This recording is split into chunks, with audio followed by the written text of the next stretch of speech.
नमस्कार दोस्तों, मैं हूं संदीप शर्मा और आप देख रहे हैं हमारा चैनल भारत आप तक। आप अगर हमारे चैनल पर नए हैं तो प्लीज सब्सक्राइब करें, लाइक करें, शेयर करें और बेल आइकन जरूर दबाएं। अब हम एक ऐसे टॉपिक पर रिकॉर्ड कर रहे हैं जो प्रेम की प्रतिमूर्ति है। भारत सरकार ने कल प्रधानमंत्री नरेंद्र मोदी ने एक टनल का उद्घाटन किया जिसका नाम था सेला टनल। हम उसके बारे में आपसे बात करने वाले हैं।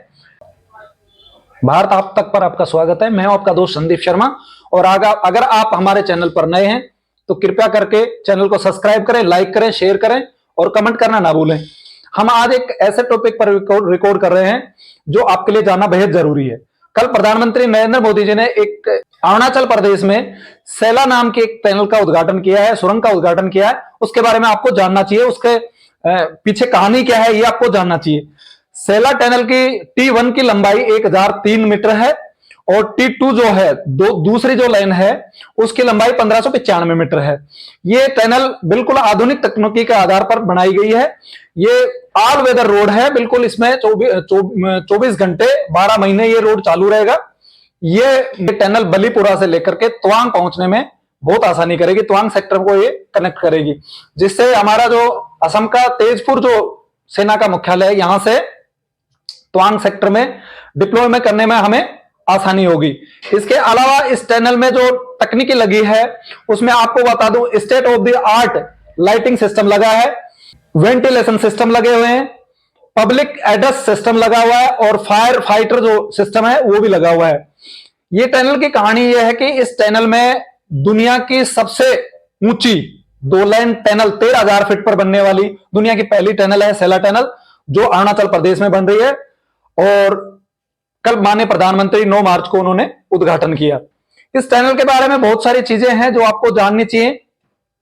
ये सेना के लिए एक बहुत ही ज्यादा जरूरी टनल थी। इसका महत्व सामरिक दृष्टि से बहुत महत्व था।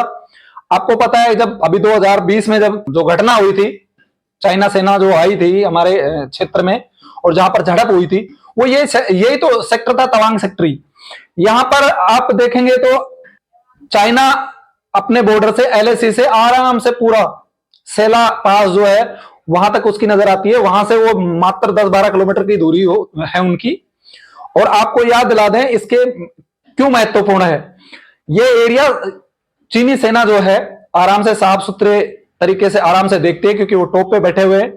सेला पास से ही तवांग सेक्टर में उन्होंने 1962 में एंट्रेंस किया था।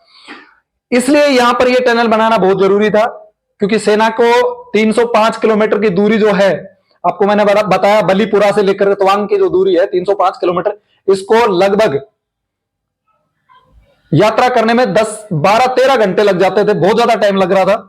अब इसकी दूरी घट करके 8 घंटे में ये दूरी तय की जाएगी और जल्दी से जल्दी हम बॉर्डर एरिया में LAC तक पहुंच पाएंगे। अब आपको बताएं इस टनल का नाम सेला टनल क्यों पड़ा, यह बहुत महत्वपूर्ण है। आपको थोड़ा सा वापस जाना पड़ेगा। हमने आपको पहले भी एक रिकॉर्ड किया था, आपको याद होगा जसवंत सिंह जो थे उन पर हमने ये आपको एक वीडियो रिकॉर्ड किया था, जिसने अकेले ने लगभग 300 सैनिकों को, चाइना सैनिक को मारा और दुश्मनों को दांत खट्टे कर दिए। अब हम उसी के बारे में बात करेंगे। सेला नाम पड़ने का कारण क्या था। ये एक प्रेम कहानी है। आपको बता दूं कि नवंबर 1962 में लगभग 27 दिन बीत गए चाइना सेना से युद्ध चले हुए, और तवांग सेक्टर में चाइना ने बहुत भयंकर रूप से अत्याधुनिक हथियारों के साथ आक्रमण किया। और आपको जैसे हमने बताया था, सेला पास जो है उससे 20 किलोमीटर ऊपर जो है खारसा ओल्ड सेक्टर, वहां पर 4 गढ़वाल राइफल तैनात थी, जिसमें राइफलमैन जसवंत सिंह भी थे। और वहां वो अकेले लड़े, काफी समय तक लड़े, 300 सैनिकों को मार गिराया। आपको उसके पीछे की कहानी जो है वो आपको नहीं पता, वो हम आपको बताना चाह रहे हैं। सेला नाम की एक लड़की थी जो राइफलमैन जसवंत सिंह से प्यार करती थी, उसे पसंद करती थी। जब जसवंत सिंह लड़ने के लिए अपनी पोस्ट पे अकेला संघर्ष कर रहा था तो सेला ने कहा कि मैं भी दुश्मन से लड़ूंगी आपके साथ। और उन्होंने काफी समझाया कि नहीं, आप लड़ाई के क्षेत्र में मत जाइए, हम काफी हैं दुश्मनों के लिए। लेकिन वो नहीं मानी, क्योंकि वो उस एरिया के बारे में पूरी जानकारी रखती थी, रास्ते सारे जानती थी वो। उन्होंने बहुत मदद भी की। सेला के साथ उनकी एक दोस्त और थी नूरा। उन दोनों लड़कियों ने राइफलमैन जसवंत सिंह के कंधे से कंधे मिलाकर के दुश्मनों के दांत खट्टे कर दिए। चूंकि वो एरिया से पूरे से जानकारी थी, इसलिए राइफलमैन जसवंत सिंह के साथ मिलकर के उन्होंने जगह जगह अलग अलग जगह राइफल्स रख दी। अलग अलग जगह से वो फायर कर रहे थे। चाइना सेना को लगभग लगभग ये यकीन था कि पूरी इनकी टुकड़ी ये जो है यहां है। उनको नहीं पता कि एक अकेला आदमी जसवंत सिंह इतने जगह से फायर कर रहा है और वो अकेला दुश्मनों को मार रहा है।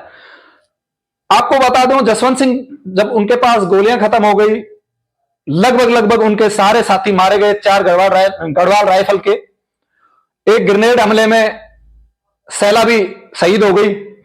और जो नूरा उनकी दोस्त थी के सैनिकों ने पकड़ लिया। ऐसा माना जाता है जसवंत सिंह ने अपने आप को गोली मार ली। अंतिम सांस और अंतिम गोली तक वो लड़े। वो दुश्मनों के हाथ नहीं आना चाह रहे थे, इसलिए उन्होंने अपने आप को गोली मार ली।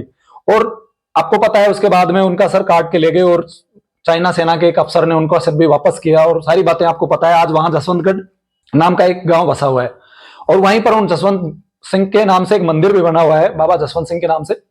ये सारी चीजें आप जानते हो।